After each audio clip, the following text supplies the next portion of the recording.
Hello my dear students, welcome to Learner's World. In this video I talk about A Sound of Thunder by Ray Bradbury Part 1.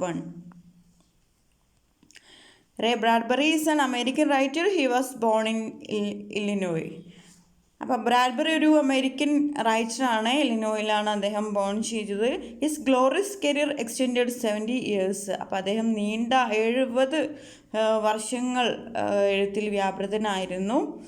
He wrote more than 400 short stories, several novels, poems, essays, plays, operas, teleplays and screenplays. അപ്പോൾ അദ്ദേഹം 400-ൽ പരം short stories എഴുതിയിട്ടുണ്ട്.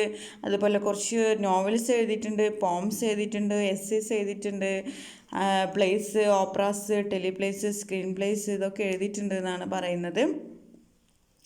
Ray Bradbury he's considered an important figure in the development of science fiction as a literary genre. അപ്പോൾ science ഫിക്ഷൻ്റെ ഒരു ഉപജ്ഞാതാക്കളിൽ ഒരു important ആയിട്ടുള്ള role നമ്മുടെ ray ബ്രാഡ്ബറിക്ക് ഉണ്ട് എന്നാണ് പറയുന്നത്. But he did not want to be categorized as a science fiction writer, sci-fi writer. പക്ഷേ അദ്ദേഹം ഒരു സയൻസ് ഫിക്ഷൻ റൈറ്റർ എന്ന നിലയിൽ അറിയപ്പെടാൻ ആഗ്രഹിച്ചില്ല. According to him, science fiction is a depiction of the real, but his work is based on the fantastical and unreal. അപ്പോൾ അദ്ദേഹത്തിൻ്റെ അഭിപ്രായത്തിൽ സയൻസ് ഫിക്ഷൻ റിയാലിറ്റിയെയാണ് കാണിക്കുന്നത്. പക്ഷേ അദ്ദേഹത്തിൻ്റെ റൈറ്റിങ്സിൽ കുറച്ച് ഭാവനാപരവും അതുപോലെ അതിശയോക്തിയൊക്കെ കലർന്ന കാര്യങ്ങളാണ് അദ്ദേഹം ചിത്രീകരിച്ചിട്ടുള്ളത് എന്നാണ് പറയുന്നത്. As a child, he read a lot of adventure and fantasy fiction. അപ്പോൾ അദ്ദേഹം കുട്ടിയായിരുന്ന സമയത്ത് ധാരാളം അഡ്വഞ്ചറസ് ആയിട്ടും അതുപോലെ ഫാൻറ്റസി ഫിക്ഷനും, അതായത് സാഹസിക കഥകളും ഭാവനാപരമായിട്ടുള്ള രചനകളൊക്കെ അദ്ദേഹം വായിക്കുമായിരുന്നു. He was also fond of magic and magicians. അപ്പോൾ അദ്ദേഹത്തിന് മാജിക്കും മജീഷ്യന്മാരെയൊക്കെ വളരെ ഇഷ്ടമായിരുന്നു. In 1934 he moved to Los Angeles, California with his family. 1934 അദ്ദേഹം ലോസ് ഏഞ്ചലസ് കാലിഫോർണിയയിലേക്ക് അദ്ദേഹത്തിൻ്റെ ഫാമിലിയുടെ കൂടെ താമസം മാറി. Bradbury is an autodidact, a self taught person.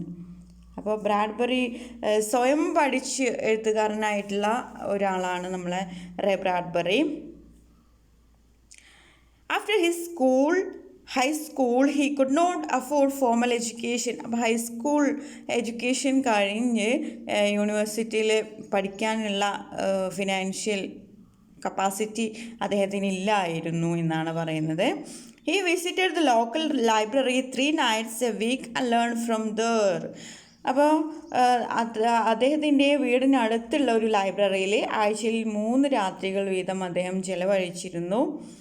അവിടെ നിന്നാണ് എഴുത്തിലൊക്കെ അദ്ദേഹം പ്രാഗൽഭ്യം നേടിയത് എന്നാണ് പറയുന്നത്. In 1937 he joined Los Angeles Science Fiction League. അങ്ങനെ 1937 അദ്ദേഹം ലോസ് ഏഞ്ചലസിൽ സയൻസ് ഫിക്ഷൻ ലീഗിൽ അദ്ദേഹം മെമ്പറായി. From 1938 to 1942 he supported himself by selling newspapers. 1938 മുതൽ 1942 വരെ അദ്ദേഹം ന്യൂസ് പേപ്പറൊക്കെ വിറ്റാണ് ഉപജീവനം നടത്തിയിരുന്നത്. But he continued writing and his stories were published in the local fancy magazines. പക്ഷേ ഈ സമയത്തെല്ലാം അദ്ദേഹം തൻ്റെ സ്റ്റോറീസ് അവിടുത്തെ ഫാൻസീനുകളിൽ പ്രസിദ്ധീകരിച്ചിരുന്നു എന്നാണ് പറയുന്നത്. ഫാൻസീൻ എന്ന് പറഞ്ഞാൽ ഒരു ഫാൻസി മാഗസിനാണ് എന്നാണ് പറയുന്നത്. By 1943 he became a full-fledged writer, publishing his stories in different periodicals. 1943 ഒക്കെ ആയപ്പോഴേക്കും അദ്ദേഹം ഒരു ഫുൾ-ഫ്ലെഡ്ജ്ഡ് റൈറ്റർ, അതായത് ഒരു മുഴുവനായിട്ടുള്ള ഒരു എഴുത്തുകാരനായിട്ട് മാറി. വിവിധ പീരിയോഡിക്കുകളിലൊക്കെ അദ്ദേഹത്തിൻ്റെ സ്റ്റോറീസൊക്കെ പബ്ലിഷ് ചെയ്യപ്പെട്ടു എന്നാണ് പറയുന്നത്. His first collection of short stories Dark Carnival was published in 1947. അപ്പോൾ അദ്ദേഹത്തിൻ്റെ ആദ്യ ഷോർട്ട് സ്റ്റോറി കളക്ഷനായിട്ടുള്ള ഡാർക്ക് കാർണിവൽ 1947 പബ്ലിഷ് ചെയ്തിട്ടുള്ളത്. ഈ Maggie McClure the same year. അപ്പോൾ അദ്ദേഹം അതേ വർഷം തന്നെ മാഗി മക്ലൂഫിനെ മാരി ചെയ്തു. They had 4 daughters. അവർക്ക് 4 പെൺകുട്ടികളുണ്ടായിരുന്നു. Bradbury rose to international fame with the publication of the Martian Chronicles in 1950. 1950 the Martian Chronicles എന്നതിൻ്റെ പ്രസിദ്ധീകരണത്തോടെ അദ്ദേഹം അന്താരാഷ്ട്ര യശസ്സിലേക്ക് ഉയർന്നു എന്നാണ് പറയുന്നത്. 1950 അത്. His masterpiece is Fahrenheit 451. Fahrenheit 451. അപ്പോൾ അദ്ദേഹത്തിൻ്റെ ഏറ്റവും പ്രസിദ്ധമായിട്ടുള്ള ഒരു വർക്കാണ് ഫാരൻഹീറ്റ് 451 എന്നുള്ളത്. It explores the theme of censorship and conformity. അപ്പോൾ അതിൻ്റെ പ്രമേയം സെൻസർഷിപ്പും കൺഫോമിറ്റിയുമാണ്. It is also a defence of literature against the encouragement of electronics media. അപ്പോൾ ഇലക്ട്രോണിക്സ് മീഡിയയിലൂടെ നോവലിലേക്കുള്ള കടന്നുകയറ്റത്തെയും അതിൽ പ്രമേയമാക്കുന്നുണ്ട് എന്നാണ് പറയുന്നത്. അതിൻ്റെ ഒരു തീമാണ്. He wrote many other books, screen plays and television scripts. അദ്ദേഹം വേറെ പല ബുക്കുകൾ എഴുതിയിട്ടുണ്ട്, സ്ക്രീൻ പ്ലേകളും അതുപോലെ ടെലിവിഷൻ സ്ക്രിപ്റ്റൊക്കെ എഴുതിയിട്ടുണ്ട്. He has received many awards and honours. അദ്ദേഹത്തിന് ഒരുപാട് അവാർഡുകളും അതുപോലെ ഹോണേഴ്സൊക്കെ അദ്ദേഹത്തെ തേടിയെത്തിയിട്ടുണ്ട്. A sound of thunder was first published in Collier's magazine in June 1952. It is futurist story.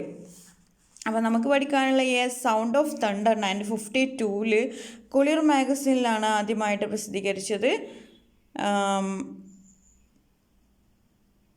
ഇതൊരു ഫ്യൂച്ചറിസ്റ്റ് സ്റ്റോറിയാണ് എന്നാണ് പറയുന്നത്. ഭാവിയിൽ നടക്കാനിരിക്കുന്ന ഒരു സംഭവമായിട്ടാണ് അതിൻ്റെ ചിത്രീകരണം. A company that offers safaris to the past and pays $10,000 to travel back to of now extinct dinosaurs to hunt a Tyrannosaurus rex. അപ്പോൾ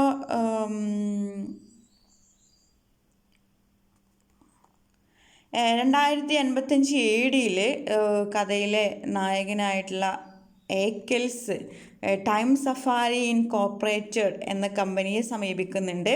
ആ കമ്പനി ഭൂതകാലങ്ങളിലേക്കുള്ള യാത്രകളാണ് നടത്തുന്നത് എന്നാണ് പറയുന്നത്. എക്കൽസിന് $10,000 കൊടുത്ത് പണ്ട് ജീവിച്ചിരുന്ന ദിനോസറുകളുടെ നാട്ടിലേക്ക് ഒരു ട്രിപ്പ് പോയി ഒരു ടൈറനോസോറസ് റെക്സ് എന്ന ദിനോസറിനെ വേട്ടയാടാൻ ആഗ്രഹിക്കുന്നുണ്ട് എന്നാണ് പറയുന്നത്. ആ ഒരു ദിനോസറിൻ്റെ പേരാണ് ടൈറനോസോറസ് റെക്സ് എന്നുള്ളത്. The expedition becomes far more serious than expected with grave റെപ്രക്യൂഷൻസ്.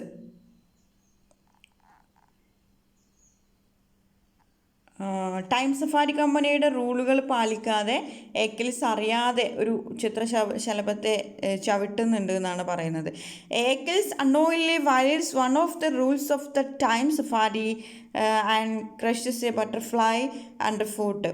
അപ്പോൾ അവിടെയുള്ള ആ ഒരു ടൈം സഫാരി കമ്പനിയുടെ റൂളുകളൊന്നും പാലിക്കാതെ ഏക്കൽസ് അറിയാതെ ഒരു ബട്ടർഫ്ലൈനെ ചവിട്ടിക്കൊല്ലുന്നുണ്ട്. This small mishap changes the course of evolution and when Eckels come back he find himself in a drastically different world. അപ്പോൾ ഈ ഒരു ചെറിയ അപകടം എവല്യൂഷൻ്റെ ക്രമം തന്നെ മാറ്റിമറിക്കുന്നു എന്നാണ് പറയുന്നത്.